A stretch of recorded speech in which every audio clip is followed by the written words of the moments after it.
This includes working with our greatest ally in the region, the State of Israel.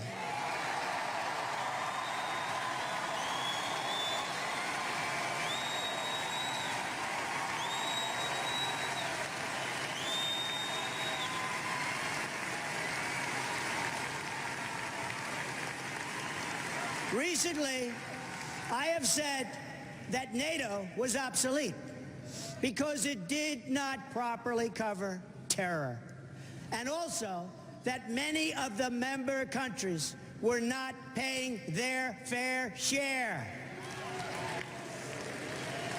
As usual, the United States has been picking up the cost. Shortly thereafter, it was announced that NATO will be setting up a new program in order to combat terrorism, a true step in the right direction.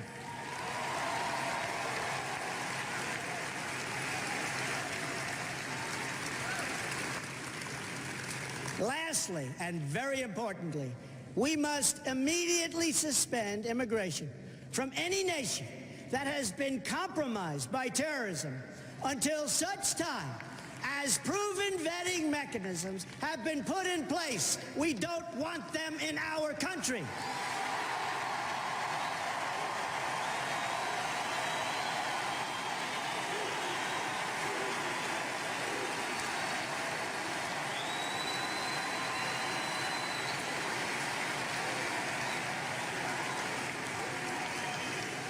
My opponent has called for a radical 550% increase in Syrian, think of this, this is not believable, but this is what's happening, a 550% increase in Syrian refugees on top of the existing massive refugee flows coming into our country already under the leadership of President Obama.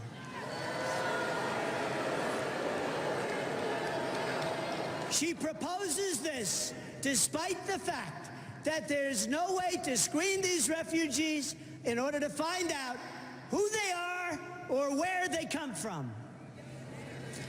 I only want to admit individuals into our country who will support our values and love our people.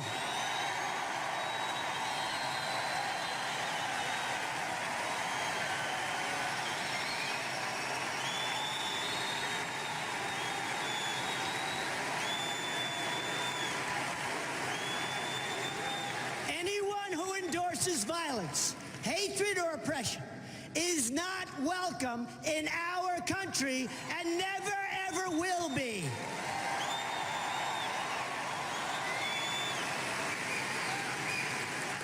Decades of record immigration have produced lower wages and higher unemployment for our citizens, especially for African American and Latino workers. We are going to have an immigration system that works, but one that works for the American people.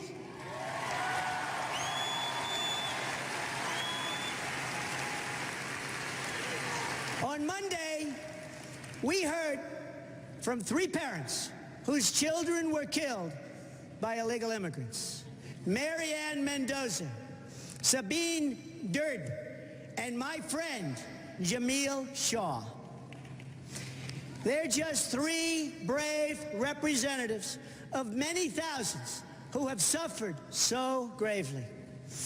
Of all my travels in this country, nothing has affected me more, nothing even close, I have to tell you, than the time I have spent with the mothers and fathers who have lost their children to violence spilling across our borders, which we can solve. We have to solve it.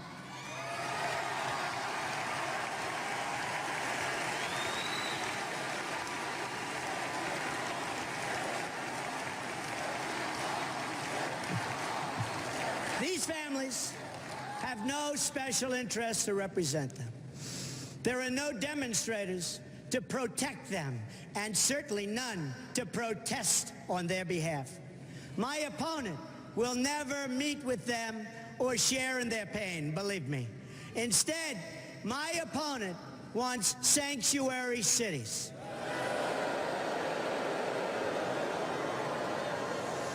But where was the sanctuary for Kate Steinle? Where was the sanctuary for the children of Marianne and Sabine and Jamil? Where was the sanctuary for all of the other... Oh, it's so sad to even be talking about it, because we could solve this problem so quickly.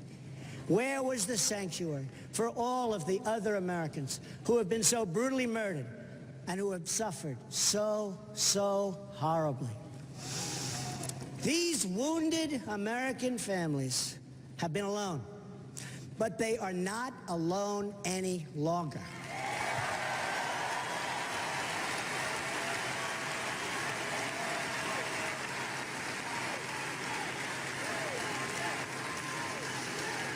Tonight, this candidate and the whole nation stand in their corner to support them, to send them our love, and to pledge in their honor that we will save countless more families from suffering and the same awful fate.